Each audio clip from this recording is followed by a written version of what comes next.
All right, you marks. Welcome back. It is time for the Unscheduled. unsanctioned. Oh shit! All right. Was I supposed to keep going? Yeah, I fucked that up. DQP does the Crimson Ring crossover. Yeah, with your interim tag team champions of fuck. We're terrible at this. Something Of the world. Big Pepper, Russell the Love Muscle, and me, your host Shane. Oh, you don't get a nickname? No, fuck I got you. stuck with one. Fuck. Okay, so little explanation, I guess here. Some shit happened this week, and the regularly scheduled episodes of DQP Does and Crimson Ring were fucked up. So Fucked up. me and Russell are going to go over some wrestling shit, and we're going to go over some comic book movie shit. And we're going to talk about Joker a little bit, I guess. Yeah. I haven't watched it, That's but good. Russell has, so. That's what happened. That's why you're getting this episode. And away we go. In wrestling news, All right. we're going to get this out of the way first so that the boys can not bitch at me when they come back. But they're going to anyway. The third episode of Dynamite on TNT scored 1,014,000 viewers over NXT's 712,000, winning the third week of the Wednesday Night Wars. Holy shit. Yeah, before AEW started showing, before they premiered on TNT, a lot of the stuff I was reading was saying that they didn't expect them to get over 1 million. Yeah. And they've had over 1 million for 3 weeks. So That's fucking awesome. yeah, I'm pretty happy about it. I've only been able to catch one episode, last week's episode, not this week's, but I do have a breakdown of this week's episode. So we'll get to that towards the end of the news. We're going to do a little bit of WWE shit. 20 years ago today was the classic Hardy Boys versus Edge and Christian tag team ladder match at No Mercy, which was the first tag team ladder match. I've seen that one. I'm so excited. I didn't think I was going to have anything to talk about. Holy shit. Russell's got something to talk about. The Hardy Boys and Edge and Christian put on so many fantastic matches in the late 90s, early 2000s. I mean, even when the Hardy Boys came back to the WWE at WrestleMania, what was it, 2 years ago, 3 years ago? Yeah, 2 or 3 years ago. That was also a fantastic match, and they put on a couple of really good ones after that. So those 4 wrestlers are some of my favorite four wrestlers. Oh, yeah, for sure. When I watched in the 90s and early 2000s. Yeah. I mean, I watched when I was little. Yeah. Like the Hulk Hogan fucking Warrior shit and the beginning of like the Stuff. Yep. Attitude Era? No, it was before the Attitude Era. Oh. But it was like it was sparkly. still kind of like the cartoony shit, but some of the characters were really good, like Jake the Snake, Undertaker, stuff like that. When they were when Undertaker was first starting, it was like in the early 90s. Yeah. I think it was like 95 when I started watching. Yeah. And then I watched probably up into 2002, 2003, around the end of The Rock and Steve Austin stuff. Yeah, that's like 2003, I think, was the last time Stone Cold wrestled. Anyway, there are also rumors that Bobby Lashley will be holding the Universal title going into WrestleMania next year, because there are some executives that want to see Bobby Lashley versus Kane Velasquez. Oh. I think that's his last name. Not Red Kane? No, not Red Kane. Okay. No, not the governor in Tennessee. Here. Or not governor. He's a mayor of a county because like they don't have big enough towns in the area that he lived in to have mayors of a town. I don't know. Or it just works different in Tennessee. We're not from there. Nope. We got some more WWE shit. Something, Seth Rollins, something, Bray Wyatt, arson, etc. I think everybody checked out on this stuff after Hell in a Cell. Yeah. I guess there was another match at like a house show or something that ended in a DQ again. Oh, what the fuck? Like, I don't know. They're fucking that all up. Why are they? I don't understand them not listening to fans. Like, I don't get it either. I really don't. Like, you don't have to listen to them like verbatim or like you don't have to exactly do what they're everything doing, that fans, want. Right. But when they're hate you clearly, yeah, because I mean they're fickle. Yeah. And I mean we've seen that with like Seth Rollins getting the Universal title. Like that's what everybody wanted until he had it, and then everybody's like, I'm already bored. Yeah. But there's certain things that you just don't do, like calling a DQ in a no DQ match. I mean, that seems pretty obvious. And they're like, was unable to compete. Well, okay, so if somebody's laying down and they're not moving, and there's no DQs, there's no countouts, all you can do is pin or submit them. What do you do, Russell, that doesn't watch a lot of wrestling? I'm gonna say you probably pin them. Holy shit. I mean, yeah, that's exactly what you do. And a pin, that's where you roll them up all funny, and then they tap out, right? No. Oh. That's a submission. God damn it. Okay. So then the where the ref hits the mat. Yeah, where he hits the mat 3 times. Yeah, you do that. You do that thing. Yeah. Okay. All right. Moving on. Sasha Banks tweeted that she was upset about having a rating of only 80 on the new WWE 2K20. I'm questioning whether she is a good heel or just a crybaby. She's upset about her stats in a video game? Yeah. Whoa. What? It's a real tweet. All right. We're gonna move Never on from playing that. D&D with her. Dumb.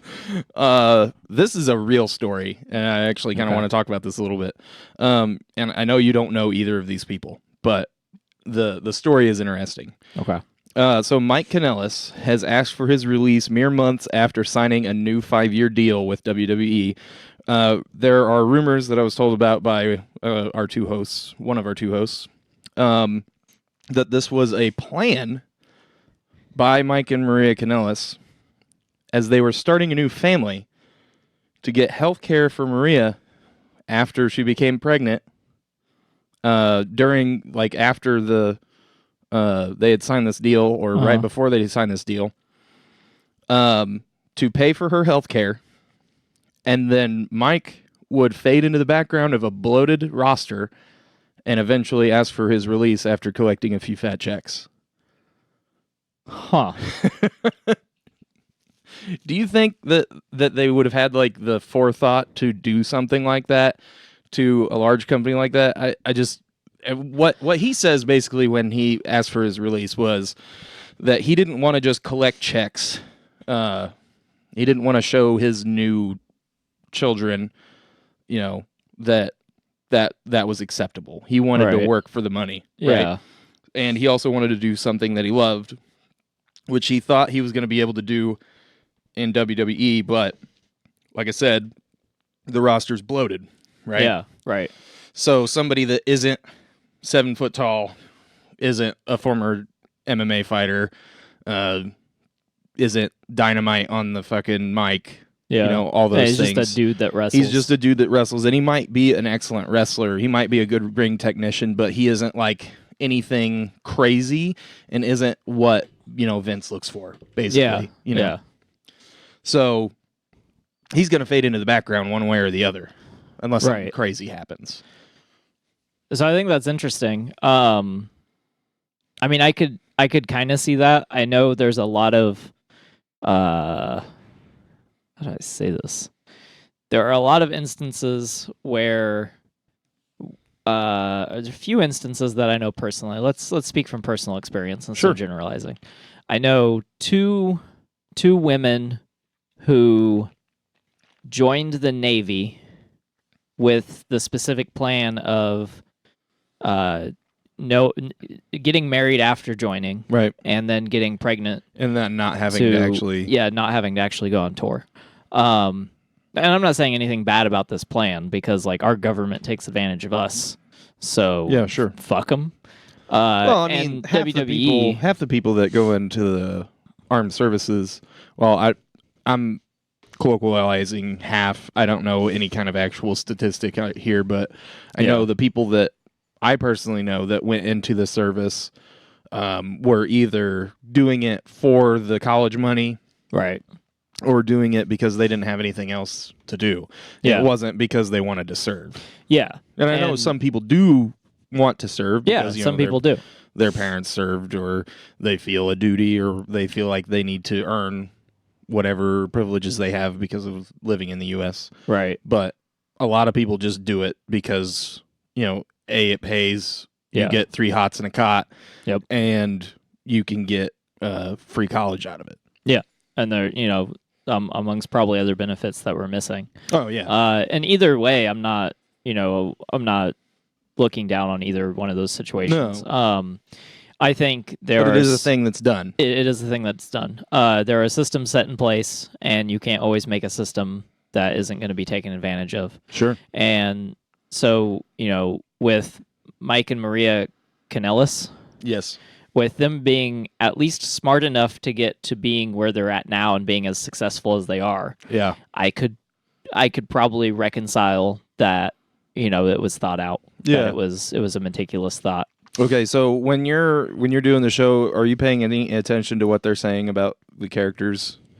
Because I don't know if they've brought these two up before. I feel like they have. They've talked about... listen to the last episode, but I think I listened to the one before that, and I think they talked about a little bit about this storyline that they're involved in currently. Yeah, they've talked a little bit about Mike and Maria. I don't think this past episode was a whole lot, but previously I've heard them talk about them. Where Mike's getting cucked, basically. Yeah. And they're like, oh, these 6 dudes are the dad of his baby, and shit like that. Yeah. Yeah. Yeah, so they're like involved in a bullshit storyline. And like I feel like that it's got something to do with him asking for his release, but yeah, I mean probably, especially if he didn't, depending on how much creative he has over his. Oh, I'm sure he has character. Zero control over his character because he's, like you said, he's just a dude that wrestles. Yeah. So he did have a lot of heat, or like a lot of esteem coming out of the indies before when he came back. Mm-hmm. But I mean, there was, like 2 weeks of him doing anything, and then he just started jobbing to everyone. Yeah. But I mean, that's how the WWE is. They bring somebody in, and they're like, "Oh yeah, they're hot. They're fucking. They were doing so much shit." And if they immediately explode, then they might get a push. And if they don't immediately explode, they just job. Yeah, that's all they're there for. Right. To lose to everyone.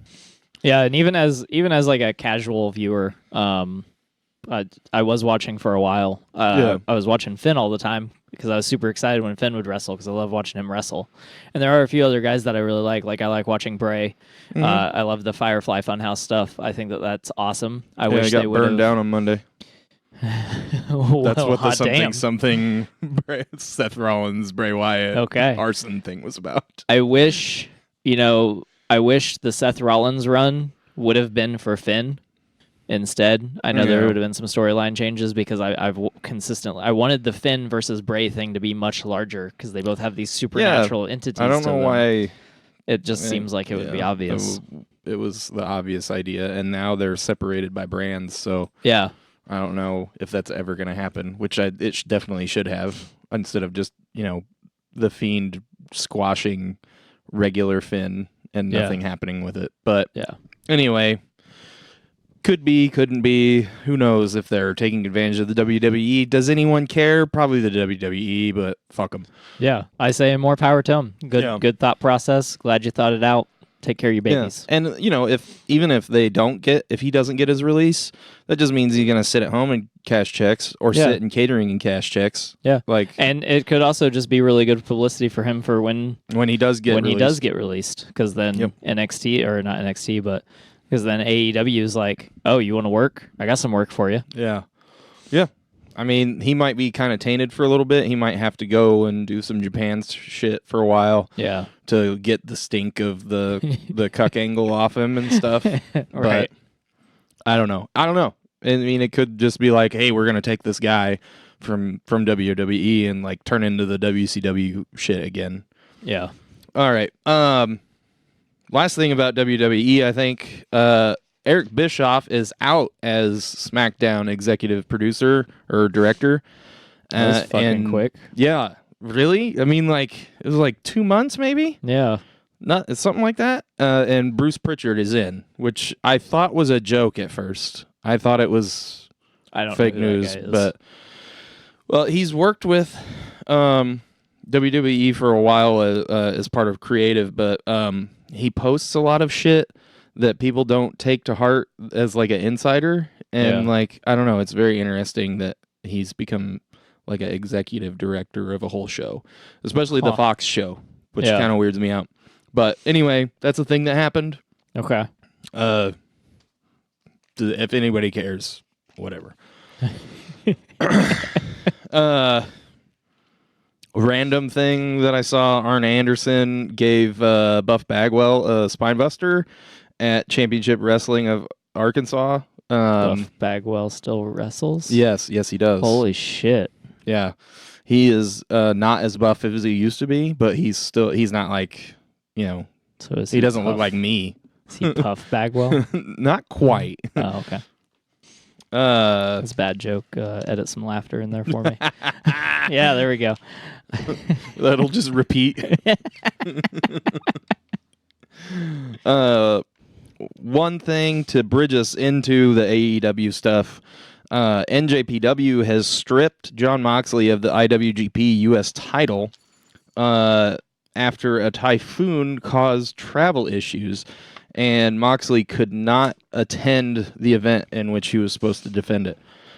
The ensuing match to claim the vacant title was held at King of Pro Wrestling, where Lance Archer defeated Juice Robinson, which I believe Moxley was supposed to face Juice in the match to defend the title that he couldn't make. That's weird. Isn't he in prison? What? Juice. I don't think so. No? There's like a trial in the 90s and stuff. What? And then like he's got in trouble again. This is an OJ joke. It's not going over well. Oh, wow.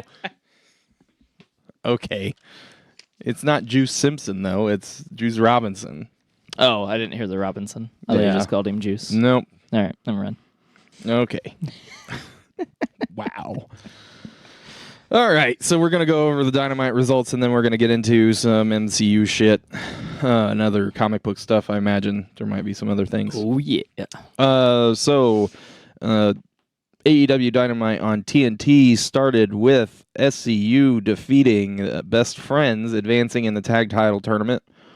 Next was Santana and Ortiz squashing Alex Reynolds and Johnny Silver, which I don't know who the fuck those two guys are. Nope. So I'm not surprised that Santana and Ortiz crushed them. Yeah. Okay. I knew who the Best Friends were. Yeah. I like those guys. Yeah, they're awesome. But I'm not really surprised that SCU beat them. I guess before this match, the Lucha Brothers attacked SCU and they took Daniels out. So Scorpio Sky replaced him because Scorpio Sky was supposed to not be part of the match. Yeah. Because they're a 3-person, like, Freebird kind of thing. Yeah. Then Lucha Brothers defeated Jurassic Express with the caveat of Luchasaurus was injured. So... Like, actually injured? Yeah, actually injured. Oh. So they beat Jungle Boy and Marco Stunt.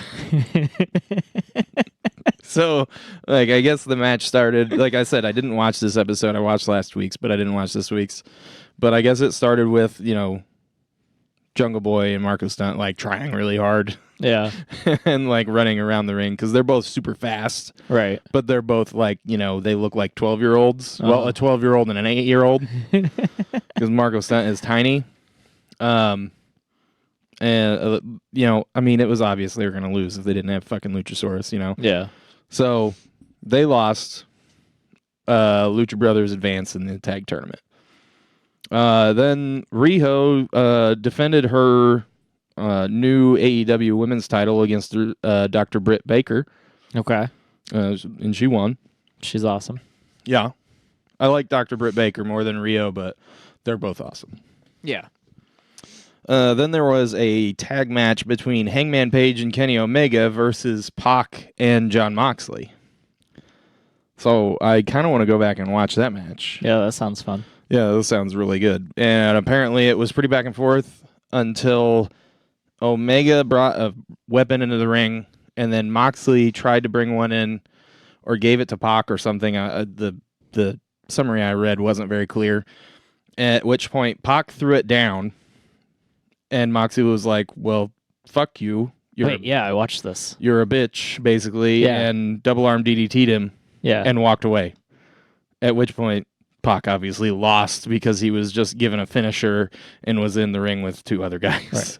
Oh, no, I didn't watch this. I watched last week where a similar thing happened and Omega came out. Yeah, Omega came out with the mop and the bat. Yeah. And he threw the bat to Moxley. Yeah. That was going to be awesome. And then was that Pac that came out and fucked it up? Yes. Okay. So I'm assuming Pac and Moxley are going to have a match, maybe at Full Gear. Unless he's already in a match at Full Gear. I don't remember. They're probably both already in matches at Full Gear. I'm terrible at this. Where are our guys? Then Jericho had a championship match versus Darby Allin in a Philadelphia street fight. Like they were in Philly and on the street? I mean, they were in Philly, but they weren't on the street. They were in the ring. But, street fight rules are basically like no DQ, but specifically like they're usually more weapons based. Mark Wahlberg's the referee? I wish. I don't know. I didn't watch it, I guess. It could have been. That's what I want out of my Philadelphia street fights. Boston street fight would have been Mark Wahlberg. Oh, I don't know where anyone's from. I don't know if he's from there, but he always plays a dude from Boston. Yeah. There's that movie confused me where he like goes and plays for the Eagles. Oh, yeah, there's that movie too. Anyway. No clue. So Jericho sort of won. I mean, he won because there's no DQ, but he had help from Jake Hagar, Jack Swagger. Okay. So, and that was the end of Dynamite. I guess there was some stuff about afterwards. There was some shit where Cody got pinned by a little kid that was in the crowd dressed as Orange Cassidy. The dude that like doesn't give a shit about anything. Yeah. That just wears the sunglasses and is like a denim Dan. I don't know. I don't know what. Like after the dark? show. After the show. Yeah. In like a dark match, but like all of the elite were out there, and like MJF didn't want Cody to let a little kid pin him, and like the Young Bucks had to hold him back. So I think they're teasing the MJF turn against Cody like so forcefully. They just like need to not let it ever happen. They're just like every time anything happens, he's like, "Am I gonna hit Cody with a chair?" No, I love him too much. For like 2 years until like Cody punches him in the mouth or something. And then you're like, that's not how it was supposed to go. But anyway, that was the end of what I found and what I remembered of wrestling news. So let's get to the comic book shit. All right, hell yeah. Wait. Can I get a hell yeah? Hell yeah! All right. I want to start off talking about Kevin Feige's new position. Oh, yeah. Didn't he like get a promotion? Chief Creative Officer of all of Marvel. Yeah, so I'm wondering what that does to C.B. Spolsky as the editor-in-chief of Marvel Comics. I assume it just puts Kevin Feige right over him.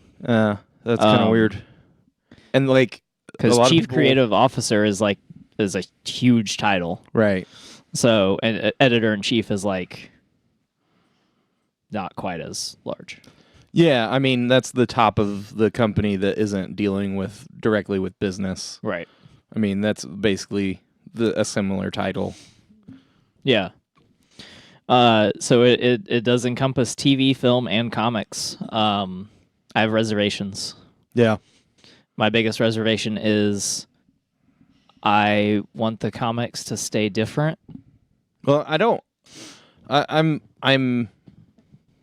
want them to stay different, but I feel like going from being in charge of the creative of 20 movies, Yeah. 23 movies or whatever, Mm-hmm. is way fucking different than 50 books a month or Yeah. a week Yeah. and 20 movies across 10 years. Yeah. And You know. everything going to be on Disney Plus. Yeah, and 30 different TV shows with an episode, like 12 episodes a season a year. Like that is way more shit to be Yeah. in charge of. Yeah, for sure. So I think, having the Sapolsky, is that how you say his name?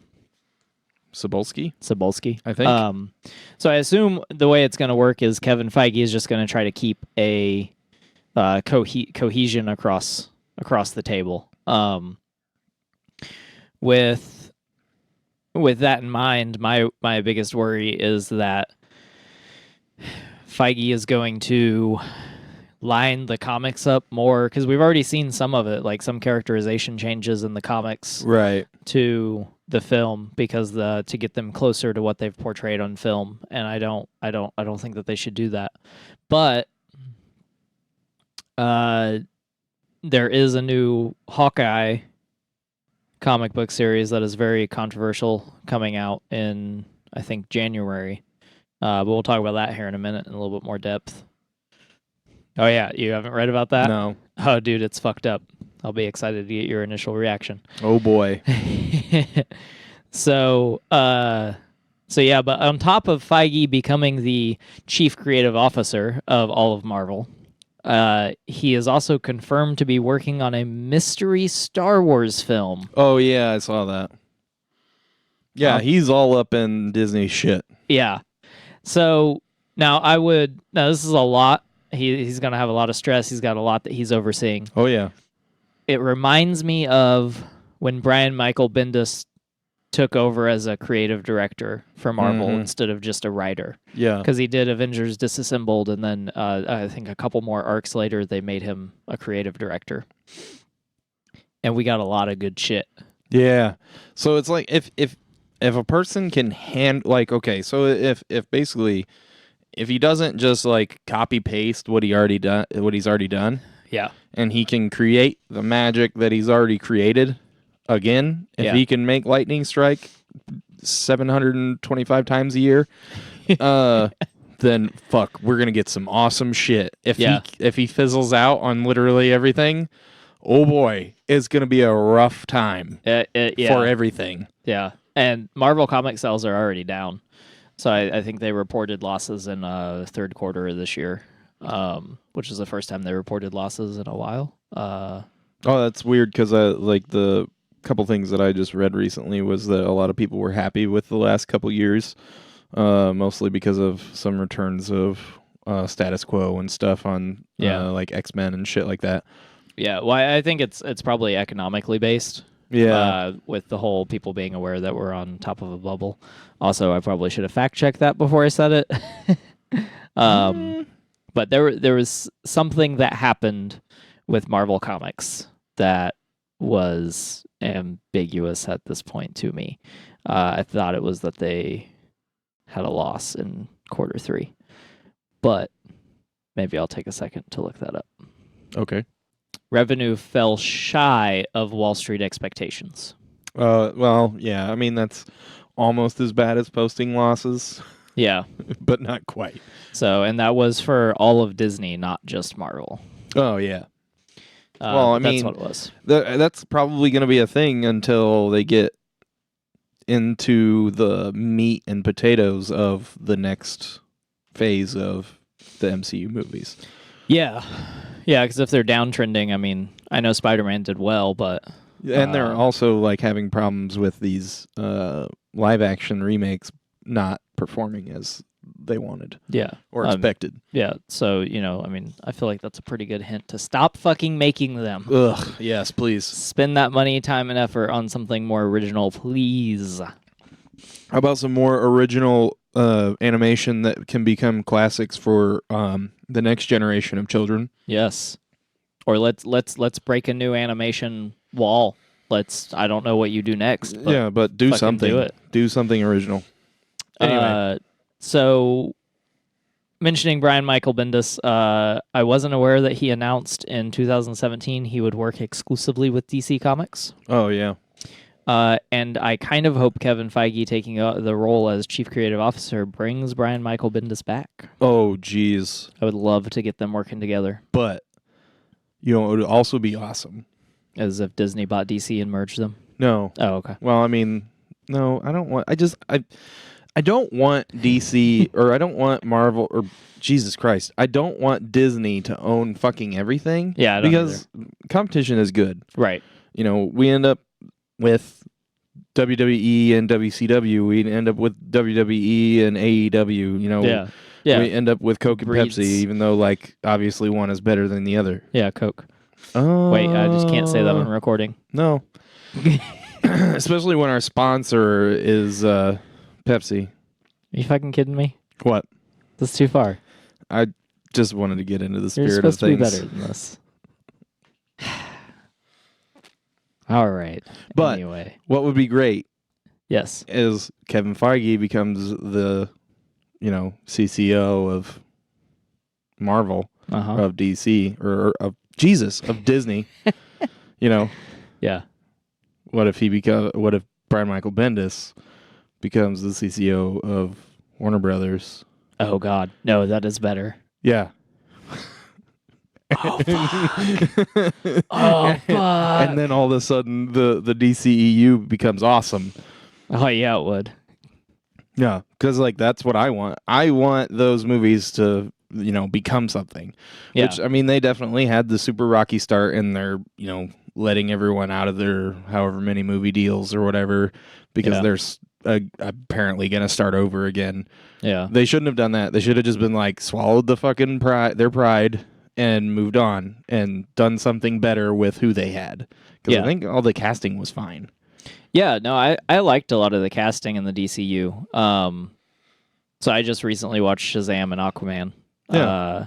I like Jason Momoa as Aquaman. I still haven't seen Shazam, but Didn't like the Aquaman movie.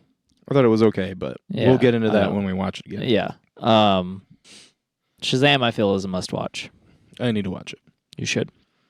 But anyway, I think Brian Michael Bendis becoming a chief creative officer of, over all of DC, movies, TV, comics, that would be a great thing for DC. That would be fucking awesome. Yeah. And then I want to see weigh-ins of Kevin Feige and Brian Michael Bendis. Just fucking go all out. Work together, in a competitive fashion DC and Marvel used to. It used to be openly competitive, but friendly. Right. And before people stole stuff. But I mean, they've been stealing shit from each other forever. Yeah. So. Yeah. But no, anyway. I agree with you. I want to see that now. Fuck them working together. Yeah, I think that would be fantastic. Yeah. I think it would be better for everyone. We would get 2 amazing comic book movies every 3 months. Oh, yeah. I can't keep up now. Well, all the people that hate, comic book movies, I hate cape shit, would pull their hair out. Yeah. And I would love every minute of it. Yeah, I would hate to see. Well, I mean, I might love to see it. I don't know, but we'll see how Scorsese reacts to that. Oh, boy. He'll make another mob movie and then have a coronary. Yeah. For those of you who might not be in the know, Martin Scorsese, legendary film director, came out and said that Marvel movies are not cinema. They are theme parks. What a fucking asshole. Yeah. I love a lot of Scorsese's movies. I have a certain respect for him, but he is also a genre director. Yeah, like he has no room to talk because, Yeah. it's like a guy that does only horror movies saying that cartoons have no artistic merit. Yeah. That's like, all he does are these mob movies. And like, how do you have an opinion on, I mean, like, I understand anyone can have an opinion on anything, right? Yeah. That's fantastic. Go for it. Mhm. But we can debate that opinion. Yeah. And it's super hypocritical to say that an entire genre has no artistic merit when all you do is another genre. Yeah. Yeah, that's the thing that I find most humorous about That it. even is like tangential. Like, it's also action drama, thriller. Like, it's close. It just doesn't. They're not special effects heavy. That's like the biggest difference. Yeah. And there are so many, after we've went through and watched all the MCU movies, there are so many great fucking scenes throughout those movies that aren't CGI, that aren't an action effect. Like, just great fucking scenes with great fucking actors. Yeah. There's also some shitty ones. But yes. But to say it's not cinema is it's cynical. I feel like it's cynical and it's insulting. Yeah. Like, what was the point of it? Like, I don't know. You know what the point was, though? What was the point? He just came out with another movie. Oh yeah. Oh, he wanted to get in the news cycle. Yes. Scorsese, you bastard. Yeah. I mean, like, what do? You walk up and you pick on the biggest kid. Yeah. In a classroom. Yep. Yep. I mean, that either gets everybody to like you or gets everybody to leave you alone. Yeah. So. Or at least talk about you. Yeah. It worked. Yeah, exactly. All right. Let's see. Next piece I got is Shriek is added to the Venom sequel along with Carnage. So I mean, that makes sense. Not MCU, but it is confirmed we're going to get a Venom Spider-Man. Adjacent? Yeah, definitely, because we're going to get a Venom and Tom Holland Spider-Man. Okay, believe it or not, we're going to get a Venom Tom Holland Spider-Man. I don't know why that's so hard to say. Tom Hardy, Tom Holland, and Spider-Man versus Venom. Crossover event. Yeah. It is not going to be the next Spider-Man film because that next Spider-Man film will be with the MCU. Yes. So I imagine it will be the film following that out of the next Spider-Man and the Venom sequel. So I was already excited for Carnage. Yeah. Did you watch Venom? Yes. Okay. I didn't love it, but it was fun. No, so one of the biggest characters that I grew up with, like, I know I've talked on other episodes of other shows where one of my favorite characters, or my favorite comic book character, is Wolverine. Yeah. But one of the ones that I grew up with reading a ton of was Spider-Man. And since I grew up in the fucking 90s, that involved Venom. Mm-hmm. So Venom is so inextricably connected to Venom through the fact that Spider-Man had the fucking symbiote first. Barring the retcon of Deadpool having it first, which is ridiculous and also fourth wall breaking and doesn't make any fucking sense in the timeline, but whatever. Spider-Man had the fucking symbiote first, and that's where it got the idea for how it works. Yeah. And, making it so that Eddie gets the symbiote first doesn't make any fucking sense. Right. We've gone over this time and time again when we were doing the MCU movies. I'm a fucking comic book nerd as far as when thinking about movies and stuff, and I just want it to happen how it happened in the fucking comic books, and this was no exception. Yeah. I did have fun watching that movie, and I loved Tom Hardy. Yeah, He's fantastic as Eddie. Perfect. So much better than Topher Grace. What the fuck were they thinking when they did that? I don't know. I don't know. But anyway, Tom Hardy, fantastic Eddie Brock. Yeah. I also loved this thing I saw after that movie came out, and they were like, all these fucking Marvel movies have a scene where the dude takes his shirt off and he's all shredded and hot and stuff. Yep. And fucking Tom Hardy, one of the most shredded, like, hot dudes in that time period when that came out, just looked like a sweaty fucking hot mess the entire movie. Yes. It looked disgusting. Yes. I was like, that's the funniest shit I've ever seen. Yeah. Yeah. I agree with you. There's a lot about the Venom movie that I enjoyed. Yeah. But I think they could have wrote it a little bit better to where like the symbiote just shows up. Yeah. They didn't have to they didn't have to do it the way they did explain it. why it's connected to Spider-Man. That just had to be connected to Spider-Man. Yeah. And then leave that open for going back later and be like, oh, this is how it happened. Right. And like the fact that it's crossing over with Spider-Man after the fact, like, is like a kick in the dick to me. Yeah. Because it's like it should have been the first thing. It shouldn't be the second, fifth thing. Yeah. You know? But as much as I love Tom Hardy as Eddie Brock, I am super fucking hard to see Woody Harrelson as Carnage. As Cletus Cassidy. Cletus Cassidy, yeah. I mean, I'm going to watch it. I'm super confused, but I love Woody, so I'm interested to find out what the fuck. Yeah. We both dropped out of the same college, so you know, I would like to. Maybe you should move to Boston. Yeah, well, I mean, get a job as a bartender. He got an honorary degree from there because you're famous. Yeah. So how much I mean, that's what you bullshit do. is that? It is. It's total bullshit. Yeah. I think he lasted a full semester, and I only lasted a half semester. So that's the difference. That's the difference. Yeah.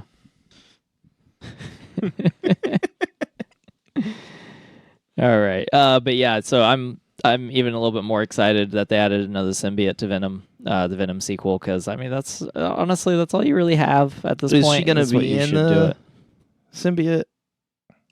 There's no confirmation of what costume she's gonna have. Okay.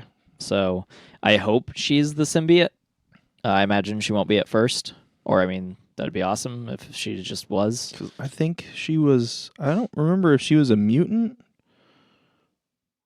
Because she has powers before she gets the symbiote. Yeah. She's called Shriek for a reason. She has like screamy powers. Yeah. But I don't remember. I don't remember if she was a mutant or not. Anyway, moving on. All right. So the Hawkeye storyline that was just announced. Here we go. Controversy I have no idea about. Yeah. So have you heard the allegations about Jeremy Renner? Oh, yeah. His ex-wife came forward, said that he put a gun in her mouth, threatened to kill her. He put a gun in his mouth. Or in his mouth, threatened to kill her and then himself, and then popped around into the ceiling or something. Yeah. That's funny that there isn't a police report about that. A gun being fired. In a house. Yeah, I know. And it's the fucking suburbs. Yeah. But anyway. Okay. It's a messy fight over custody. Yeah. And his lawyers are basically saying that it's complete horse shit and that it's only one side of a very complicated story, which they're not expressly denying that he had a gun out, which bothers me. Yeah. But I mean that I've seen other cases where it was just like they didn't say anything because they didn't want to say anything. Right. You know, it was denied and proven that it didn't happen later, but they didn't immediately come out and debunk it in the press. So it could be either or he could have fucking done it. I don't know. Yeah, I don't know either. But Marvel Comics decided to make the new Hawkeye storyline very controversial by giving Hawkeye an alcohol and drug addiction issue that he has to deal with. So in the first few pages, you see Hawkeye put a gun in his wife's mouth and threaten to kill her. Whoa! Oh, shit. What? So, this comes out in January. What? I think this is an interesting direction. to say the least. Yeah, I'm I honestly wonder if not this sure what to was. think about I it. feel like this had to have been written before those accusations came to light. I don't know. Had to have too. been. Come on. It's too on the nose. I That's don't fucked know. up. I think they just took it and ran with it. Well, I hope for Marvel's sake that this goes the way of Speedy doing heroin and is just forgotten about and only maligned in lists of worst like lesson learning comics of the past, instead of being like ruining the character for the next 20 years. Yeah, I if they're gonna go the route of addiction and show Hawkeye struggling with addiction, and he's gonna be a douchebag for a while, he's gonna have to have one hell of a redemption story to come back from. Right. And I hope that that's the direction they go with it. I hope it's basically their version of One Bad Day, and I just hope there's some sort of redemption to it, because I hope that it doesn't spin Hawkeye off into being some villain, which I could also see them doing, though. Ugh. But it also has to do with the main arc is somebody is there's a Ronin imposter, and he's trying to deal with that, while also his home situation. So, I don't know. It sounds dumb, but I'm not reading it, so I can't judge. Depends on that's something you got to pull off, right? Yeah, but out of context, that is entirely too on the nose for the current allegations leveled at the man who plays Hawkeye in the MCU. Yeah, no, it's pretty intense. So, I hope it makes sense for it to happen, and however they pull that story off comes off the way they intend, instead of, it's not even fucking out, and it's being pull quoted basically, so yeah, it's already bad. I hope they figure it out. Yeah. The writer is also going to handle the he gets to do a Budapest storyline with Black Widow and Hawkeye in comic form. So there's that too. I'm not sure if they're going to tie those things together, or if it's just going to be like a cinematic spinoff in comic form. Okay. Or what exactly that entails. But Marvel gave him the go to handle the Budapest story. Okay, cool. I already know how it went with the Secret Empire storyline with Cap. Yeah, that was, when I was reading about it, that was the thing people kept quoting. They were like, you did this. Like, why would you do this now? Like, no one liked this. No one was happy about this. And yeah, but all those people didn't fucking read it, did they? Because that's not what fucking happened. Right. It's like, yeah, Cap said Hail Hydra, but it wasn't fucking Cap. If you read the fucking story, you found out that Hydra fucking changed the past with a cosmic cube, and it's like, it's not fucking Cap. It's not real. Like, throughout the whole, even in the first book, they're like, this is what happened, and the people on one side are saying, well, this is the real history, but of course they're gonna fucking say that. They're the bad guys, right? And then the people over here are like, what happened to Cap? Why is he doing this? Because they remember the real history, and it's like, it's very obvious that this is technically an imposter, while actually being the same guy, but the same guy exists in a parallel version that is the one you remember from the real version of history. Yeah. So, like, all the people that bitched about that just read the first article that they saw, and were like, "Oh my God, Cap's a Nazi. We're gonna punch him in the face," but didn't read the fucking book, because like, I'm not gonna buy it because Cap's a Nazi now. Well, no, he's actually not a fucking Nazi. That's the fucking point. God damn it. Yeah. So that's why I usually give shit that hasn't even fucking come out yet a chance, the benefit of the doubt, and to see how they pull the fucking story off. Yeah. So I'll just go ahead and spoil it. Like what's gonna happen is, is that essentially. Hawkeye's going to that's- be the actual imposter, and Right, and this real guy Hawkeye is actually Ronin running Yes, around. Exactly. That's what's going to happen. Yeah, I think so too. Moving on. Moving on. That's all I have for Marvel news. Oh, okay. There's probably something that I missed. I just took some quick notes before we got started. Yeah, I mean, this was, like we said, it was unplanned, so we... Unscheduled. Unsanctioned. Unplanned. I already said that. Unstuff. Unstuffed? I mean, it's kind of stuffed, I guess. There's a lot here. yeah. I mean, we're doing 2 completely different podcasts together at the same time, so... Yeah. Speaking of which, let's talk a little bit about Joker, and then we can wrap this thing up. Yeah, let's do it. So you haven't seen it yet. No. You need to go watch it. Yeah, I mean, I want to watch it, but I don't want to get shot in the theater, so... Wow. So No, I thought you were better than that. No, I didn't think the news cycle was going to get to you, Shane. I didn't know. No, I don't usually go see movies that are not special effects spectacles if in theaters. Yeah. Because, like, I mean... And there's not much of a no point. special effects. Yeah, in this there's movie. not much of a point of going to the theater and watching a movie that's about, like, people talking on a 36-foot screen. Yeah. Like, I don't see the point in that when you can watch it with the same perspective when you're 50 feet closer to a 70-inch screen. Yeah. In the comfort of your own home where you can pause it and go take a shit if you need to. Yeah. So You're not going to. You won't No. pause this.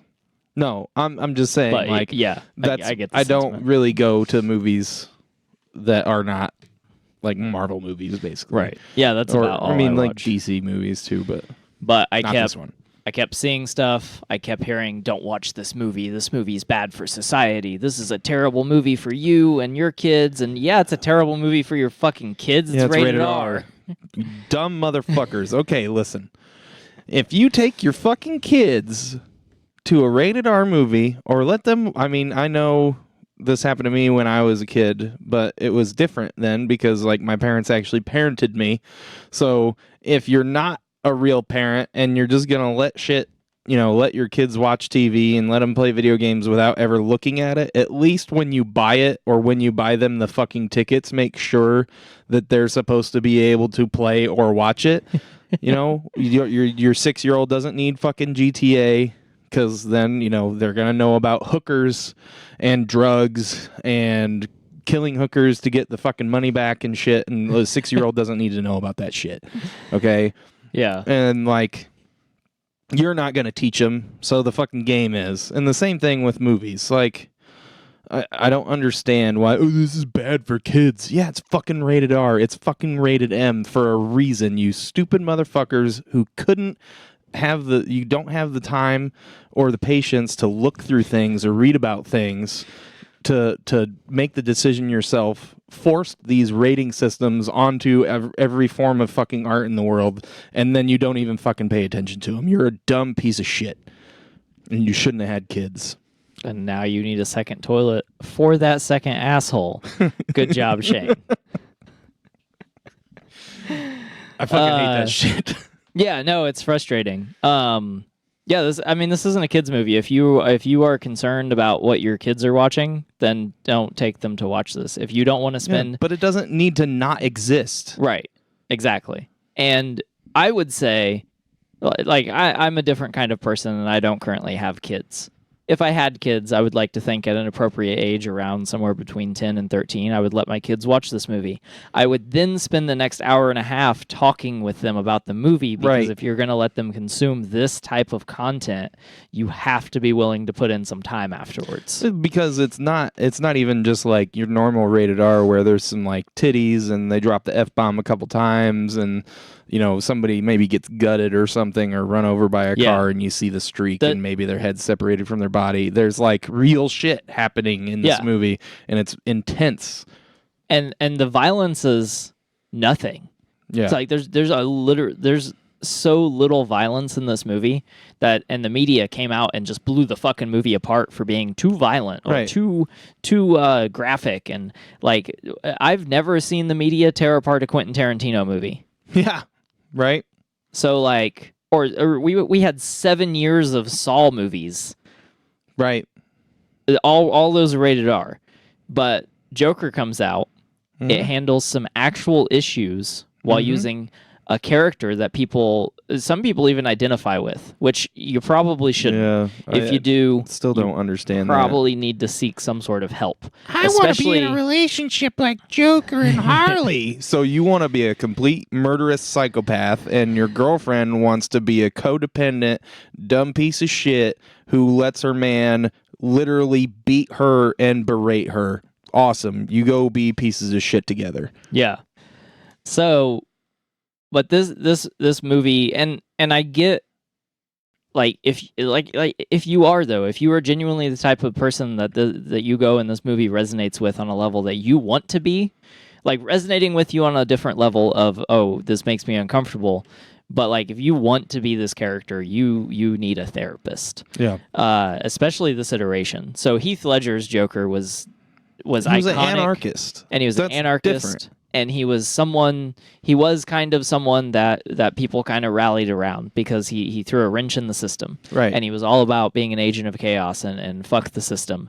And this whole ideology, and he was the man with the plan. Right. And as much as a lot of people love Heath Ledger's Joker, he is the furthest iteration from the comics.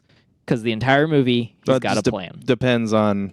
Depends on what version in the comics too, because I mean there's some of the best ones that I remember are like, you know, we talked about the I can't remember what the storyline is, but where Joker goes in and like fucks up Lex Luthor's plan.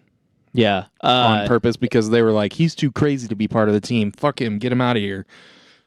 Fuck, I have it. I don't remember what the storyline is, but that's a similar thing. Like, he wanted to be part of the fun. Yeah. And they told him no. Yeah. So then he came up with a plan to break up their plan. That's Right. a lot like the Heath Ledger Joker. Yeah. Yeah. There are iterations that are methodical, Yeah. but one of the more popular iterations is just him doing whatever, Right. whenever, living on a whim. Yes. And that is Joaquin's Joker. Like, there is no plan in this movie. He has no plan whatsoever.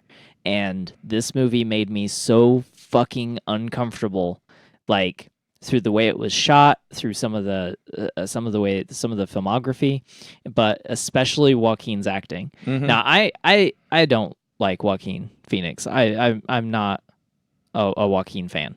Okay. I liked Walk the Line. He was okay. I liked him in Gladiator. There's a couple choice roles where I'm like, role anyway. yeah, where really... I'm like, okay, Joaquin's all right, but I've never been like, I never thought Joaquin he was. Phoenix is in this. I'm gonna watch this fucking movie. And I didn't think he'd be able to do this role Right. in this movie with this tone. And then, like, in the first 5 minutes, the very first scene, I was sold. Mm. And he does this laugh thing. And when he does the Joker laugh, he does it to such an extent that he gets this, like, it almost sounds like he's trying to cough his like larynx out of his mouth, and it sounds fucking disgusting. Yeah.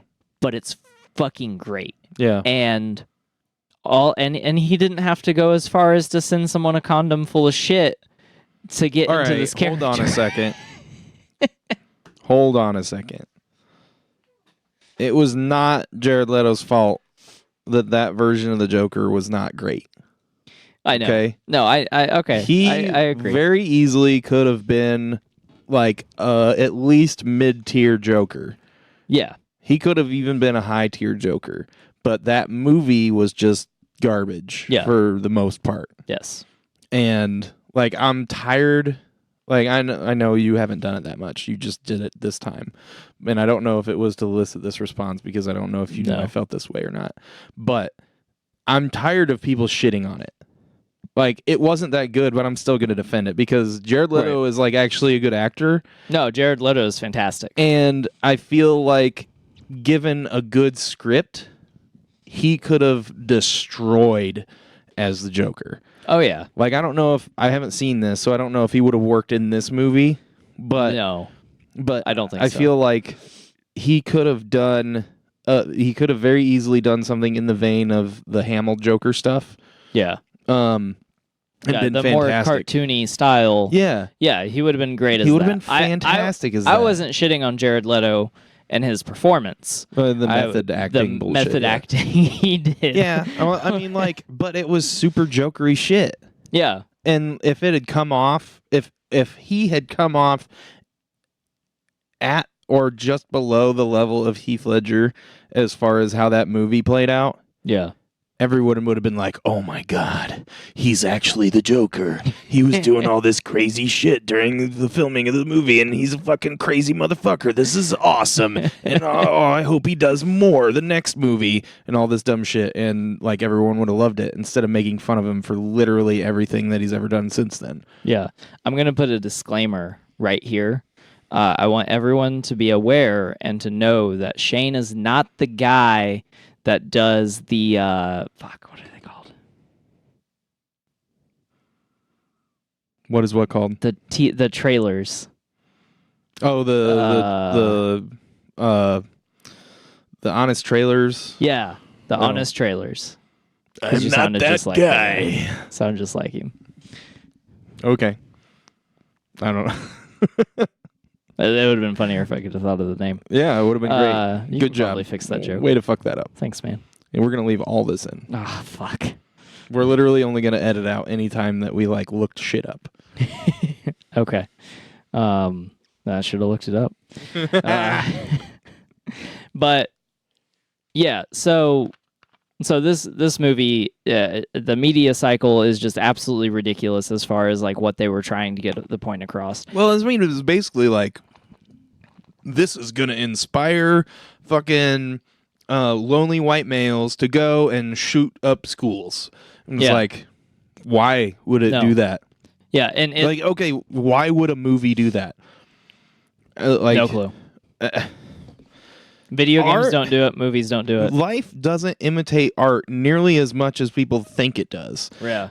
Video games cause violence. No. Fucking socio-economical situations cause violence. Yes. Like 99% of the time. Yeah. It's literally like gangs. I'm poor and have to rob a place.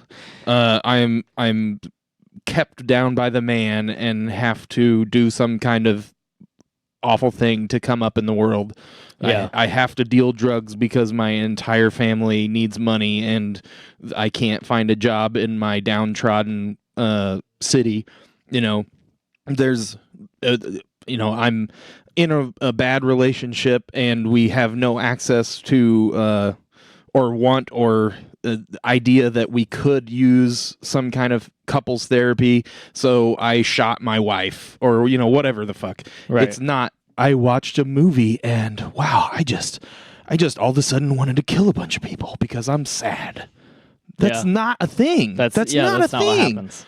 It's not what happens at all. And a couple YouTube videos I watched. One video I watched, the guy was talking about, he's basically like, it's never been more obvious than now with the Joker how much the news wants something bad to happen. Yeah. Never, it's been obvious before, but like now at this point, like everyone should be highly aware, especially if you watch the Joker. This handles a real big issue. This handles, I don't know if it's a spoiler or not. I don't know that I should say it. Fuck it. He has a mental illness. Yeah. Like that's a huge part of this iteration of the Joker. And it's a huge fucking problem right now in this country. Yeah, huge problem. And part of this movie, and it's not heavy-handed.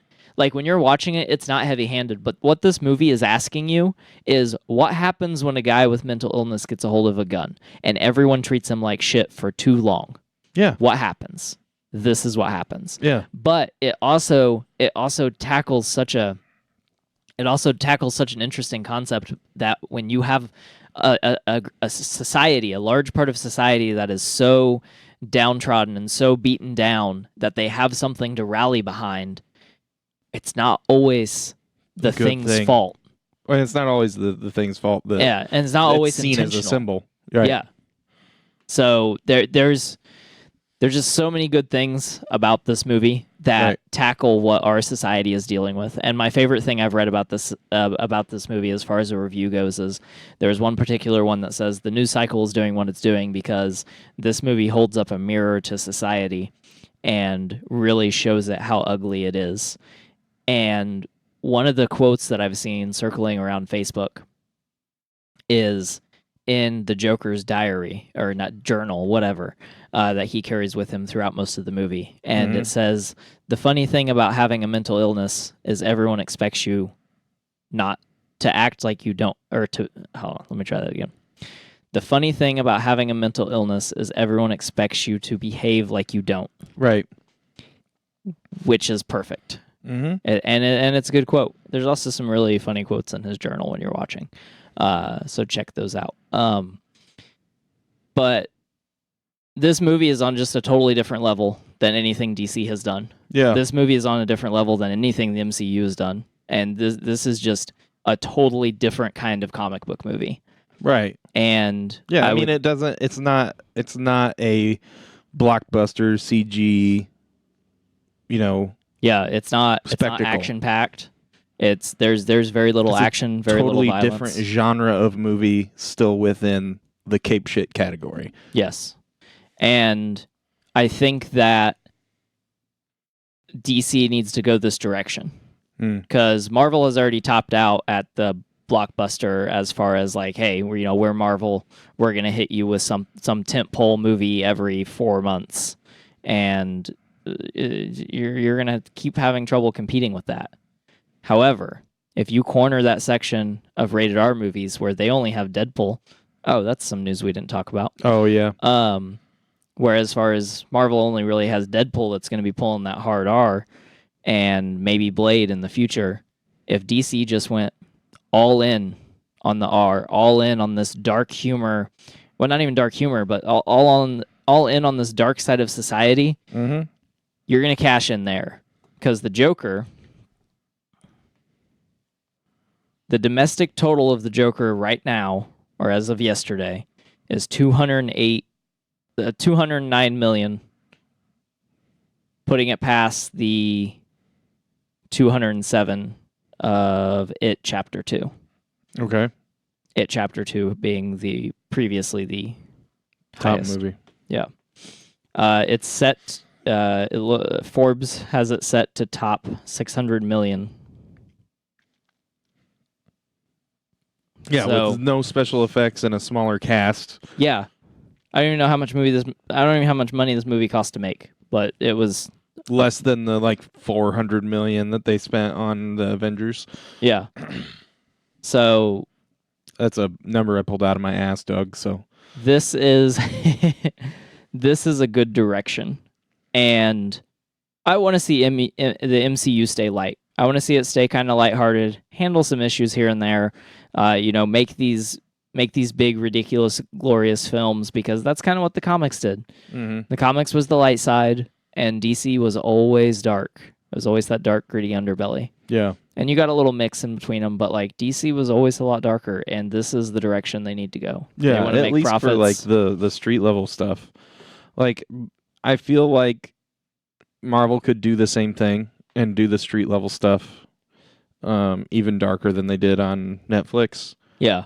And obviously do more of it, throw Moon Knight in there, throw Ghost Rider in there. Yeah. I mean, obviously you can go way dark on Ghost Rider. Oh yeah, you can. But there's a lot that both companies can do in that vein and corner a new market for their productions.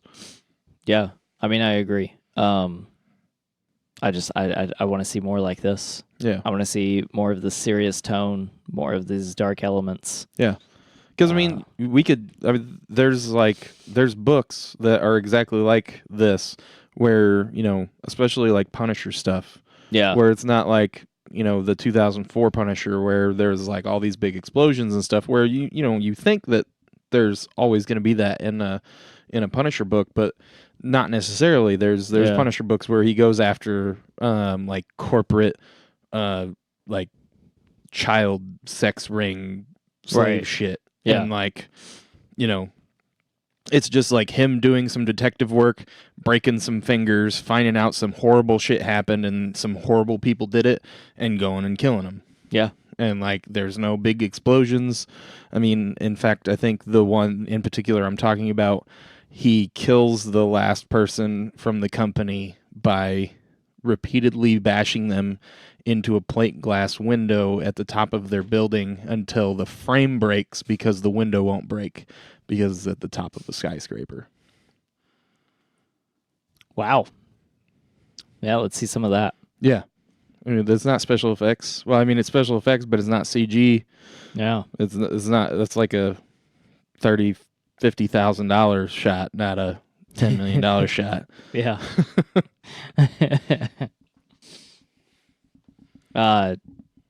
So yeah, Shane, go watch Joker. I'm going to eventually. I'll watch it.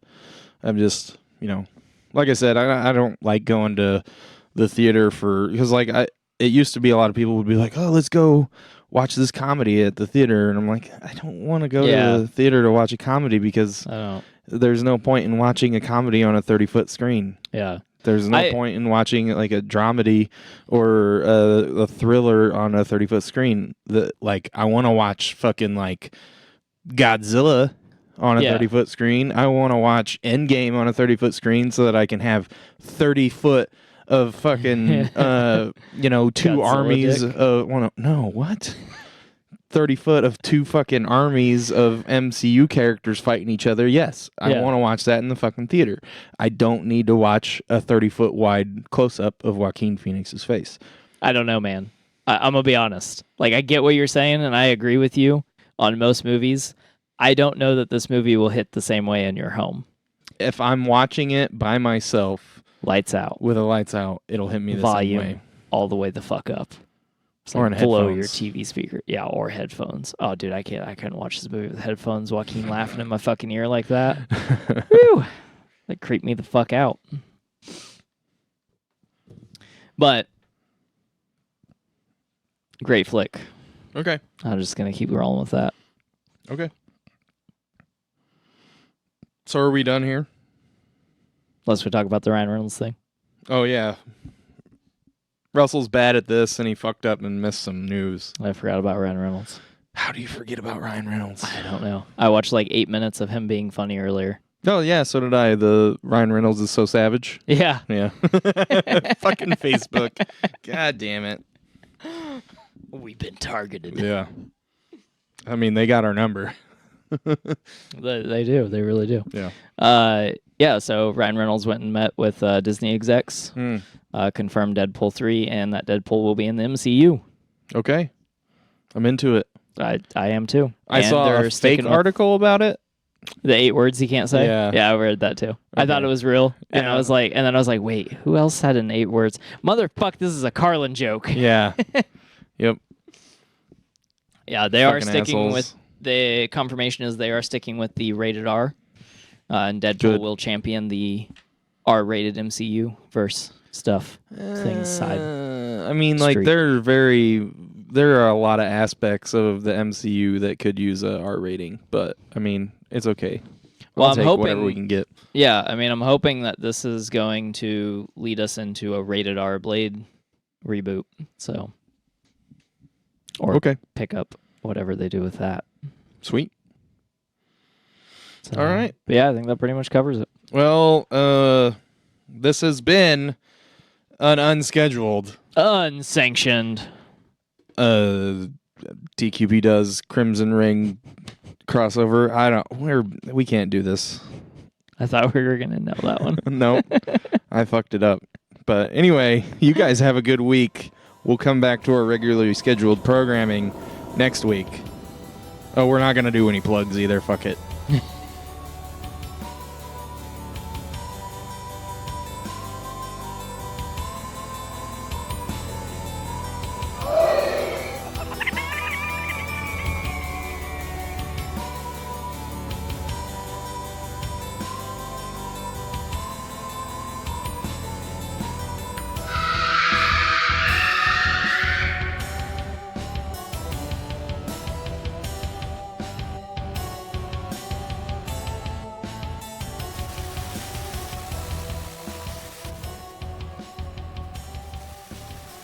This has been a production of the Drafty Quarters Podcast Network.